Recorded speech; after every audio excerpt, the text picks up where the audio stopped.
Olá, alunos da primeira série do ensino médio. Nós vamos começar agora nossas aulas do terceiro bimestre. Vamos trabalhar hoje a relação indivíduo e sociedade. Vou mostrar para vocês o slide do livro Sociologia para o Ensino Médio, da editora Saraiva. E aqui na unidade 1, capítulo 3, é a unidade chamada Sociedade dos Indivíduos. A sociedade dos indivíduos, por quê? Porque ela quer dar a ideia de que os seres humanos, os indivíduos, nós nascemos e vivemos em sociedade porque nós necessitamos um dos outros. Né? O ser humano ele não consegue viver isolado, né? Ele é um ser que vive nos grupos. Né? Aí nós vamos ver aqui, ó, entre os sociólogos que analisaram a relação indivíduo e sociedade, nós temos os clássicos, que são Karl Marx, Emile Durkheim, Max Weber, que são os três autores clássicos da sociologia, e nós temos também sociólogos contemporâneos, que é o alemão Norbert Elias e o francês Pierre Bourdieu, que também realizaram estudos sobre a questão do indivíduo e sociedade. Por que essa relação indivíduo-sociedade é importante para a sociologia? Ela é um tema central e que sempre está sendo tratado pelos sociólogos, tanto os clássicos quanto os contemporâneos. Por quê? Tem aquela ideia, o que o indivíduo ele sobressai a sociedade, ou ele é dominado pela sociedade, ou a sociedade molda os indivíduos nessas questões. Aí nós vamos ver aqui o Karl Marx, por exemplo, o que ele fala? Que sempre os indivíduos devem ser analisados de acordo com o contexto social. O que significa isso? Se você for pensar uma pessoa, por exemplo, você tem que ver a minha classe social, qual a minha origem, qual a minha nacionalidade, qual a cultura em que eu fui criada, para você poder compreender esse indivíduo. Então, a gente está o tempo todo ligado a vários grupos sociais. Né? A pessoa, não é o indivíduo, ele não é independente, ele não é solto. Ele está sempre relacionado ao contexto social. Esse contexto social é o quê? Cultura, a nacionalidade, a classe social, né, como eu já falei. Então, a gente vai ver aqui. O Karl Marx, ele fala que a base da sociedade que a gente vive, sociedade industrializada, capitalista, é o que ele chama de luta de classes, que ele fala assim, a nossa sociedade capitalista, ela é desigual, ela é contraditória, e tem as classes que são antagônicas. O que é antagônica? Uma está em conflito com a outra. Então, ele fala assim, a relação entre o empresário e o empregado, ela não é apenas uma relação entre indivíduos, ela envolve todo o contexto social, das classes sociais. Qual que é a classe social do empresário? Ele está na classe dominante. Qual que é a classe social do empregado? Ele está na classe dominada, na classe explorada, né? Que o trabalhador, o Karl Marx fala que os trabalhadores, eles não são classe dominante, né? Eles estão na classe que é explorada pela classe dominante. Aí, como Karl Marx escreveu isso no século XIX, na época que ele escreveu as obras dele, né? O Capital, Manuscritos Econômicos Filosóficos, Manifesto do Partido Comunista e outros, ele fala assim, quem era a classe dominante? Ele chamava de burguesia. O que era a burguesia? Eram os donos das indústrias, os empresários, os banqueiros, né? As pessoas que tinham os meios de produção. O que é o meio de produção? Se o cara tem uma fábrica, ele tem as máquinas, ele tem como produzir mercadoria para ele acumular capital. Isso que é chamado meio de produção. Se ele tem uma forma de exercer a atividade capitalista para obter lucro, né? Esse que é o meio de produção. Então, lá na época, lá no século XIX, Karl Marx falou que a sociedade tinha burguesia, classe dominante, e proletariado, classe explorada. Quem era o proletariado? Eram os operários que trabalhavam nas fábricas.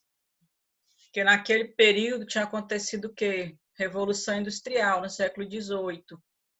E depois da Revolução Industrial que se formou essa sociedade dividida em classes sociais. Que antes a sociedade era dividida em classes sociais? Não, era a sociedade estamental, chamada Sociedade do Antigo Regime, que a gente já conversou sobre isso, né? No primeiro e segundo bimestre, que tinha a nobreza, o clero, o terceiro estamento, né? Mas a partir da Revolução Industrial se formou, segundo o Karl Marx, a sociedade dividida em classes sociais.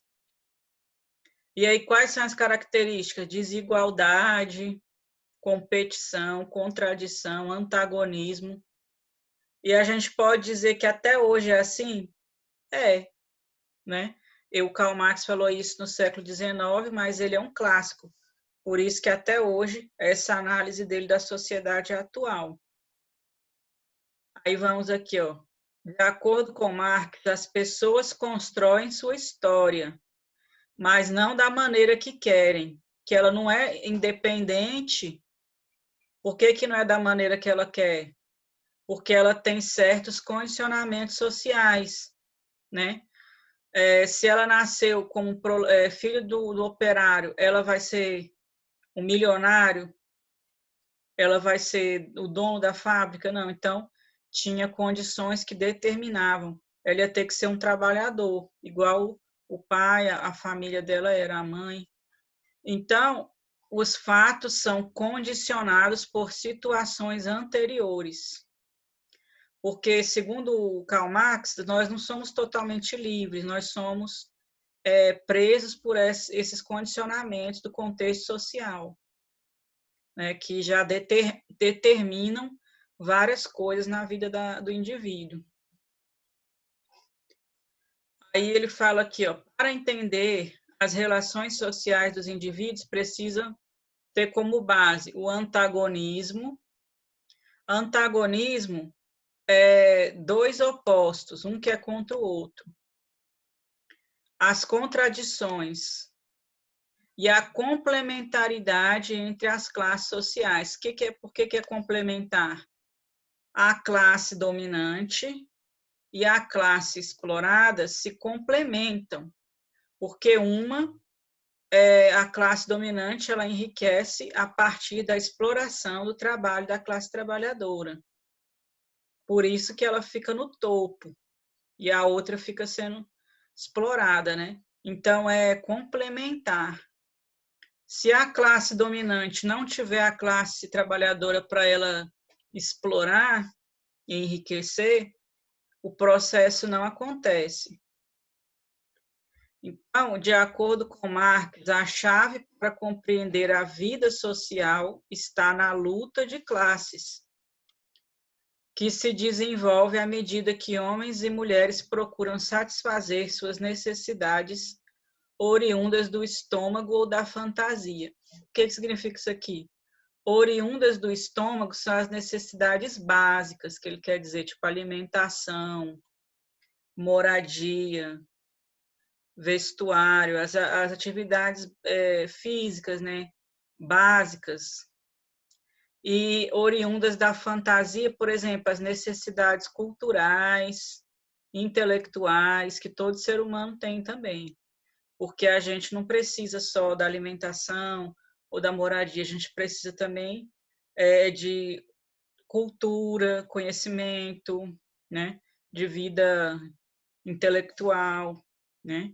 Então, isso que ele quer dizer, oriundas do estômago ou da fantasia. Então, Karl Marx, ele dizia que a nossa sociedade está baseada nesse processo aí da luta de classes. Mas aí vocês entendem o que ele está falando? que como que se dá a interação entre indivíduo e sociedade. É isso que a gente vai ver nesse capítulo. Aí nós vamos ver os 5 autores, o que eles falam sobre a relação indivíduo-sociedade. Então, ele fala assim, que o indivíduo é determinado pelas condições materiais de existência. O que são as condições materiais de existência? O que eu já falei, a família, a situação em que ele nasce, a classe social, essas são as condições materiais. Aí isso vai determinar quem é ele na sociedade, né? Porque, por exemplo, se eu sou uma trabalhadora, eu tenho que ter consciência da minha posição na sociedade. Ele chama isso de consciência de classe, né? Que é muito complexo, depois nós vamos ver isso. Mas, assim, quem é cada pessoa? É só o que ela gosta, o que ela fala? Não, tudo isso está relacionado com a posição dela nessa sociedade. E a posição dela está ligada com a questão das classes sociais. Tá? Aí depois nós vamos ver aqui no próximo parte do slide o que o Emile Durkheim falava sobre a relação indivíduo-sociedade. Até mais.